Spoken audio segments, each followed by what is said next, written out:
What's going on YouTube? Awesome John 21 here, back again with another video. This time we are here on, you can actually see my face now. You can see, boom, boom, you see me, I see you. I don't actually see you, but anyway, we have a face cam on, as you can see, because we are on the computer for this video. Recording this on Christmas Eve. You can see the Christmas tree directly behind me. Why am I looking the other way than the Christmas tree? Christmas tree's right there. And so I just have a slideshow I want to show you guys. 10 new legends we need in MLB The Show 21. Now, before I begin this video, I want to give all credit to Go Cubs Go 22 and the real Josh S9 on Reddit. They made all of these cards, both of them, and they gave me permission to use them here as long as I gave them their credit. So I will, of course, show their names and stuff, and they have, you can check their Reddit pages if they have any Twitches, YouTubes, or TikToks. So let's switch the scene to the Chrome, and there we go. I'm going to move my camera up here to the top right so you can see the cards. So 10 new legends we need added to the show 21. Now, I don't want all of these cards added, of course, at like one point. I'm going to say where I want these cards strategically added. As a top player and a very competitive person, I feel like a bridge between the competitive and the content creator side of things. I am a 1,000, I make 1,000 every season. So I'm pretty competitive, and I'm a content creator. I average a pretty good amount of viewers on Twitch, like 30. So I obviously have some good knowledge. I know I don't have all the knowledge, but I have some decent knowledge on this game. I know what this game needs, so I'm just going to go through it in these next couple videos with gameplay stuff, with content stuff, with like just everything that they need to do. So first we have, let me go to the first player. And sorry if these are a little blurry. We have 99 Alex Rodriguez. Now, as you guys know, he's a fan favorite, New York Yankees legend. He's going to be in the Hall of Fame, first ballot. He is a 99. He's a third baseman primary, shortstop secondary. He's got 109, 108 contact, 120, 114 power, 96 vision, 85 fielding, 92 arm, and 82 speed. Now, since this card is Signature Series, then that means it's over the span of his career. So it's not just basing on one year, such as like an awards. So that's why this card is going to be so like dimensional. Obviously, in his years as a Yankee, he did not have 120 power and 82 speed. This is just over the base of his career. I love this card personally. If this card came out and his swing is very good, I would definitely be using this card probably for the entire year, unless someone with higher contact came out. Now, I would be using him in a secondary position of shortstop because he is a third baseman, and there's a decent amount of third baseman, but shortstop is actually a position that's kind of scarce. If we're going and talking about great players, my shortstop right now in MLB 20 is Fernando Tatis, and I use Honus Wagner and Lindor there sometimes.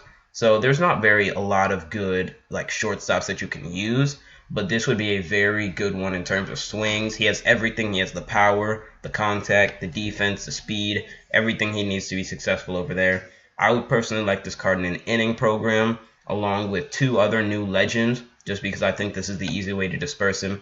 It'll be about a 200K throughout the entire year, unless they do another thing like they did this year with releasing all the card, like 5th inning with Rivera, Larry Walker, and David Ortiz in a pack for free for 5, and then those cards drop to 5K.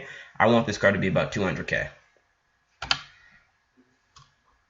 Secondly, we have 99 Karl Ystremsky.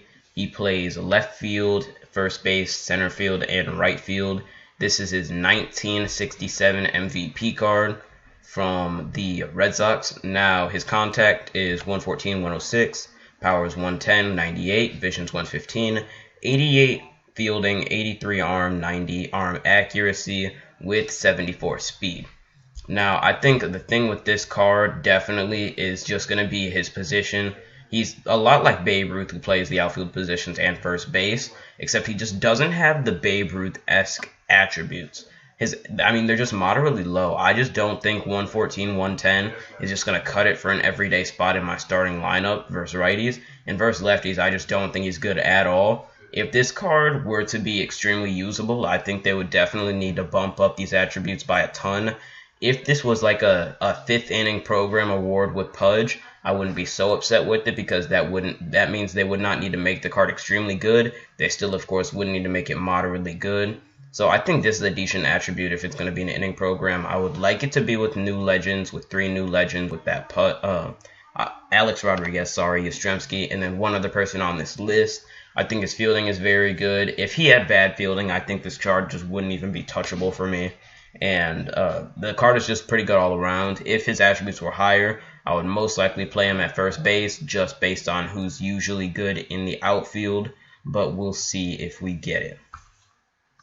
Third, we got Barry Bonds. Now, I know what you're saying. They don't have his rights. They could get his rights, technically, because the Hall of Fame ballot was announced a couple weeks ago. And if Barry Bonds gets into the Hall of Fame, then they do technically have his rights, meaning he could officially be in the game. Now, he's been in past games in MLB The Show 16 as Reggie Stalker. That was his alias. Since they didn't technically have his rights then, they had to use Reggie Stalker. But that card was just absolutely insane. Extremely similar to this card that has 125, 109 contact, 125, 125 power, 125 vision, 125 discipline, 125 clutch. This card is absolutely insane on the offensive end. Very similar to the MLB 19 Babe Ruth, who was a World Series award. That card had 115, 125 versus everything offensively. Like every offensive attribute was 125, and then his fielding was a little low. I think this card is would probably be the best card in MLB The Show history if this dropped. 125 hitting everything besides contact versus left, which even then is not extremely low. His swing, I don't know much about his swing since I wasn't alive for when he played, but from what I've seen from highlights, he had a very moderate swing. Like, it wasn't open, but it wasn't like Larry Walker or Joey Gallo open, but then it wasn't like extremely closed off like Minnie Minoso. So we'll have to see, but I think his swing will absolutely be insanity. I would love if this card came out. I would use him the entire year, outfielder. The only bad thing about him, which I think they have to do in order to prevent this card from being OP, is that 80 fielding, 67, 73 arm. Now, I do think that is not great, but if this card would have dropped with these hitting attributes, I wouldn't even care about defense. This is exactly like the 99 Juan Soto in MLB 20. His hitting just is so good, I don't even care about his defense. If Juan Soto had 60 defense, I would probably still play him out there because that's how good he is hitting-wise. Now, I do think the Bonds, I would want higher fielding and probably a stronger arm. But if this is the card we get, like I said, I will not be upset at all. Fourth, we got 6 series, Manny Ramirez, another fan favorite. A lot of people love Manny Ramirez. It's got 117, 123 on the contact, 120, 125 on the power, 70 fielding, and 71, 79 arm, 56 speed.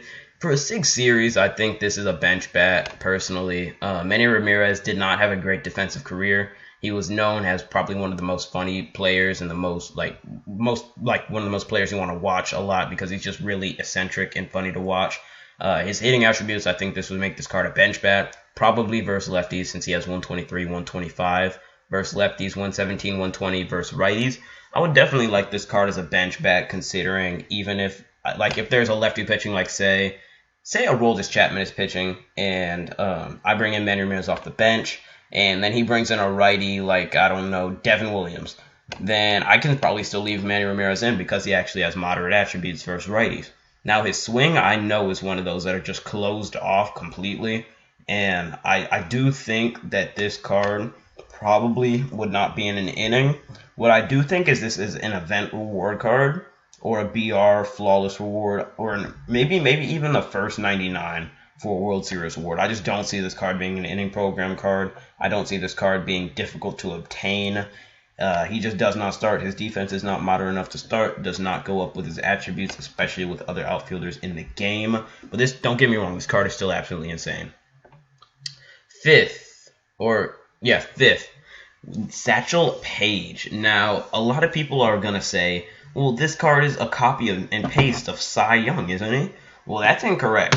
So the Negro Leagues recently, I think this was like last week, they got together and the MLB officially considered the Negro Leagues as Major League Baseball, thus counting all of those Negro League stats to be Major League stats. So that means that also those that are in the Hall of Fame, also they now have rights to. So that means a couple cards are going to be added into the game. Let me move my cam down right here so you can actually see his pitches. Why isn't my camera moving? Thank you. But he has four-seam, slider, screwball, changeup, sinker. Now, the thing about Satchel Paige's fastball is he's one of the people known to throw the fastest fastball. Like, he's up there with Nolan Ryan, Aroldis Chapman, those guys that just throw a super fast fastball. So he has 99 right here. He'll definitely have outlier. He'll be able to throw 102. He's got the slider at 85-ish. He has the screwball, which arguably, if you can control it, depending on the pitcher's motion, it's going to be the best pitch in the game. He has the changeup, which is around the same speed as the screwball, and then he has the sinker, which is a very, very good mix-up with the fastball coming in at 102. You're going to get that sinker coming in around 97, which is going to be a nice thing to get people off balance, get them very early, get them swinging over it or rolling it over. Now, I do think this card is going to be extremely similar to Devin Williams, just because I know of the screwball, and he has the same pitches as him: screwball, four-seam, changeup, sinker. Devin Williams has the cutter, Satchel Paige has the slider, but I still see so many resemblances in them. I think if this card came out, I would at least give it a shot. He has 123 stamina. The only person I know off the top of my head with stamina that high would be Hal Newhouser, which was absolutely, he has 125, I think. And then Fergie Jenkins threw like 31 complete games in the season that he has his awards card for. So this is going to be some extreme stamina. Satchel Paige can probably throw 115, 120 pitches before even getting in the yellow if he has full energy. So this is why I would like that card in my rotation. The hits per 994 are extremely low, but that PCI is going to be in the middle. Because you know with some cards like Trevor Bauer, your PCI is going to be extremely small. Devin Williams, Aroldis Chapman, your PCI is going to be small. Except with the Ks per 9 being 125, that's going to make your PCI already extremely small. With the hits per 9 being 94, that's going to bring it up moderately. So it's going to be around the middle probably. It's not going to be like a Hershiser size PCI. It's probably going to be a moderately sized, maybe like who can I think of off the top of my head? Like a Rob Dibble PCI probably. I think that's a good example of it. This card would definitely be usable, I think. I think he would actually be able to hit a little bit too. I'm interested to see if they actually go this route for MLB 21. I do see this card probably being an event reward, probably, or some sort of free card. I don't really like this card for an inning unless it's in an early inning program, probably somewhere in May, and that's where I want to see this card.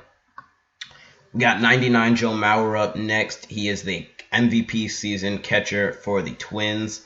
He's got 115, 119 on the contact, 120, 80 for the power, 90 fielding, 90 arm, 99 arm accuracy, 85 reaction.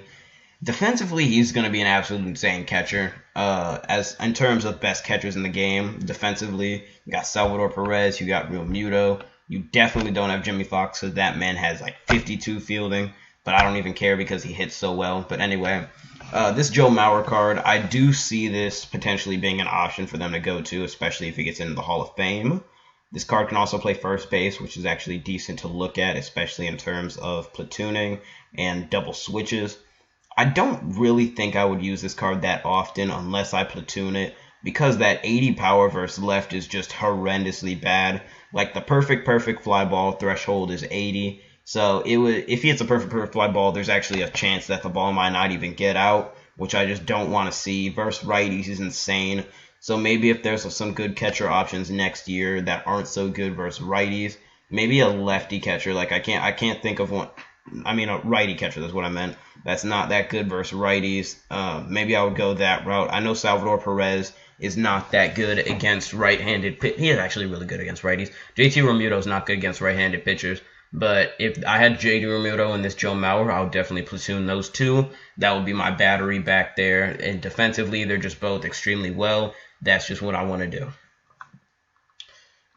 Here we go. We got Hammerin' Hank Aaron up next. This is a SIG series. He plays first base and the outfield. Personally, like I said, this is up there with another potentially best card in the game. 113, 122 on contact, 125, 125 on the power, 110 on the vision, 85 fielding, 91, 88 arm, 75 speed.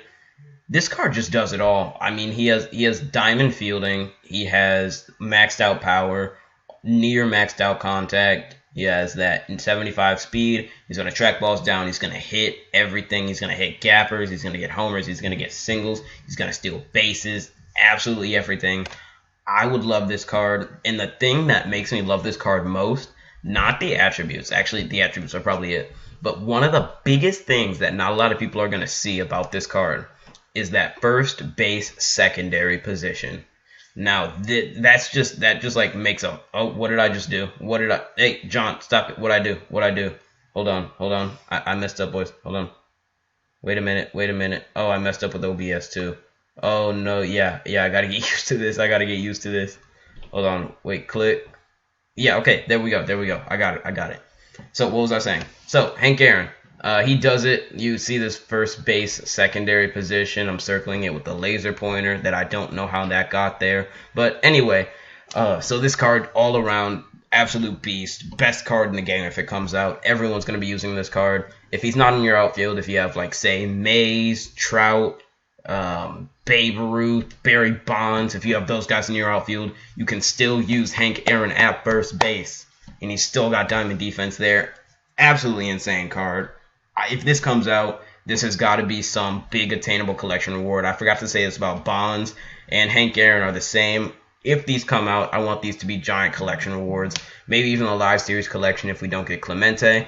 But these cards cannot be easy to get. I do not want those cards to be extremely easy for people to get because these need to be cards that if everybody can get their hands on these cards extremely easily, there's no point in making the card this good, period. Go over to the next slide. We got, there we go. I did it.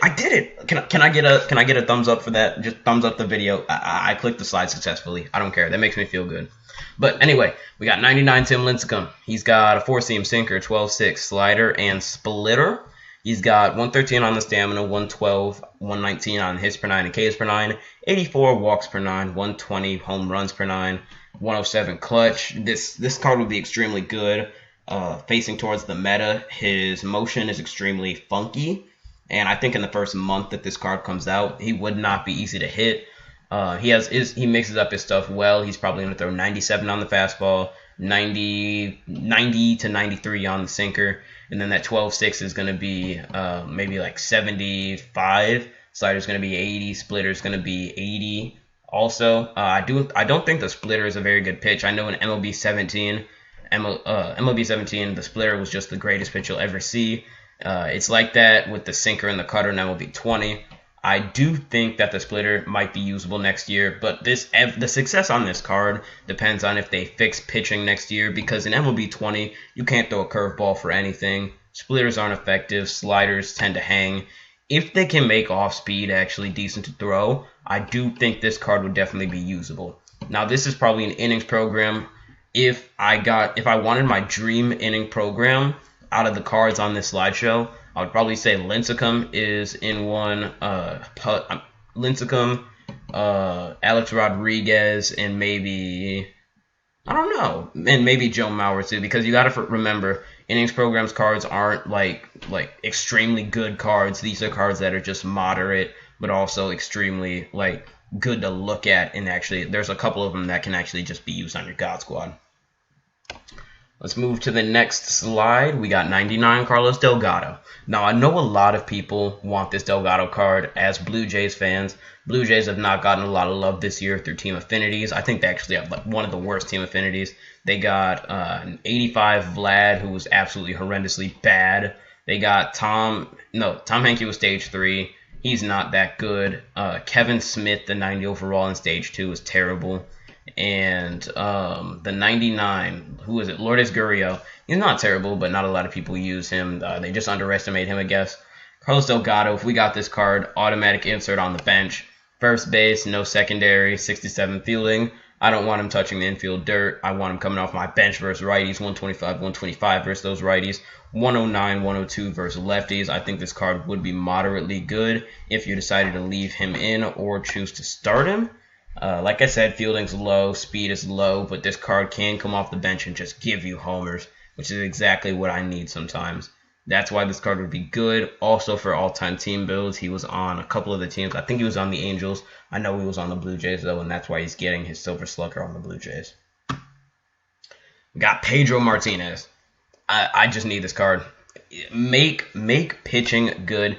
If they don't compromise, and they keep the meta the same, if they say curveballs aren't going to be able to be thrown, which they are not in MLB 20, even if they do that, and this Pedro still's a curveball, four seam at 99 miles an hour, circle change at 83 miles an hour. That thing moves like whoop, shoo.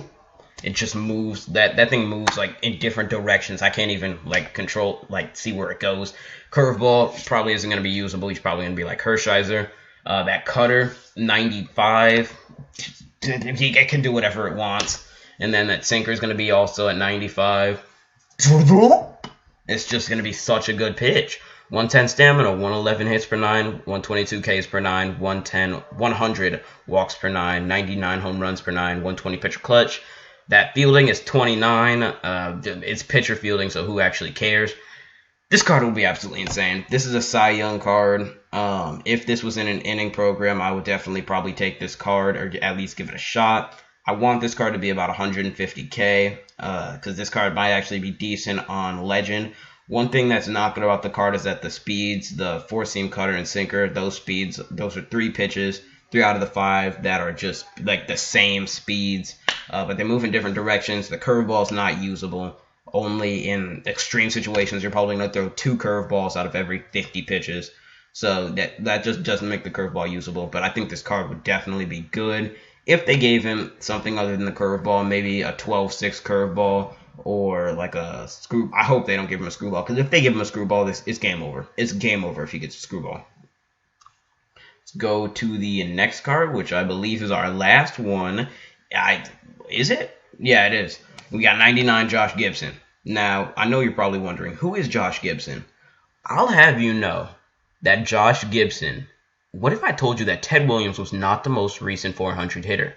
In 1955, Josh Gibson actually won MVP in the Negro Leagues. He hit .455.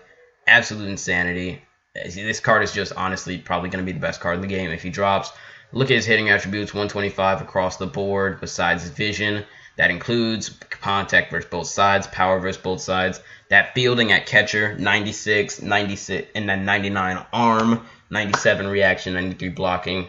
Nothing's getting past him. He's a brick wall. He hits absolute nukes off the bat. He has 60 speed. He might be able to get home on some gappers from first.